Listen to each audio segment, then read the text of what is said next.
Kenya, mid-2024. A nation distracted. Protests erupt across major cities. Young people flooding the streets over the finance bill. But behind the noise, behind the headlines, a quieter operation was unfolding. Inside a bank. No guns. No break-ins. No alarms. Just numbers. Moving. Kenya shillings 1.5 billion. Gone. At the center of the investigation, Esther Bitutu Kadiki, a practicing lawyer, now identified by investigators as a key architect in a complex financial fraud scheme. This wasn't a one-person job. Authorities uncovered what looked like a multi-layered syndicate operating with precision. A structure built on roles. 1. The insider access layer. Individuals within the banking system, or with access to internal credentials.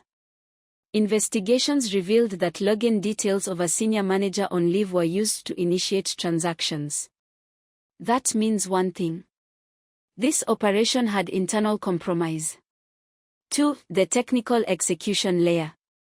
People who understood the system well enough to bypass internal controls, alter transaction descriptions, mask movements as legitimate payroll or operational transfers. These weren't amateurs. They knew exactly how far they could push the system without triggering alarms. 3. The financial routing layer. This is where the money moved. Dozens of accounts. Some newly opened, some dormant. Used to receive fragmented transfers. The money didn't sit still. It was split, redirected, relayed. Some of it eventually converted into cryptocurrency, making recovery even harder. 4. The legal cover layer. This is where things get dangerous. Because this is where a lawyer comes in. Investigators allege that Esther Kadiki's role was to facilitate creation of shell companies, open accounts tied to those entities, draft documents that made transactions appear legitimate. Not brute force. Legitimacy engineering. Turning fraud into something that looks lawful on paper. Between May and July 2024, at least 47 transactions were executed. Not large enough individually to raise suspicion, but together. A $1 billion breach. The target. An internal account reportedly linked to staff or salary processing. The method. Slow extraction. Controlled. Patient. Deliberate. Now, about the timing. Yes, this happened during nationwide protests. But there is no confirmed evidence that the protests were used as cover. Still, from a strategic perspective, it's hard to ignore the advantage. Attention diverted. Institutions stretched. Whether intentional or not, the timing worked. So how did it collapse? Patterns. Even the cleanest operation leaves traces. Internal audits began flagging inconsistencies. Unusual transaction patterns. Accounts receiving repeated structured deposits. Credentials being used in abnormal ways.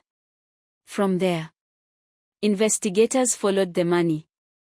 The trail led to multiple individuals. Bank staff were questioned. External account holders identified. And eventually, Esther Bitutu Kadiki was arrested. Authorities linked funds to accounts associated with her and her legal operations. The fallout was immediate. 1. Legal consequences. She was charged in court and later released on a 30 million Kenyan shillings bond as the case proceeded. The charges: serious financial crimes, including fraud and conspiracy. 2. Banking sector shock. This wasn't just theft. It exposed weaknesses in internal access controls, staff credential management, transaction monitoring systems. For a bank of that scale, that's a reputational hit. 3. Regulatory pressure. Financial regulators were forced to respond. Expectations tightened around cybersecurity protocols, internal audits, fraud detection systems. Because if this could happen once, it could happen again. 4. Public trust damage. Here's the real cost. Not the 1.5 billion. Trust. And until every layer is exposed, the real question remains: how many more systems are vulnerable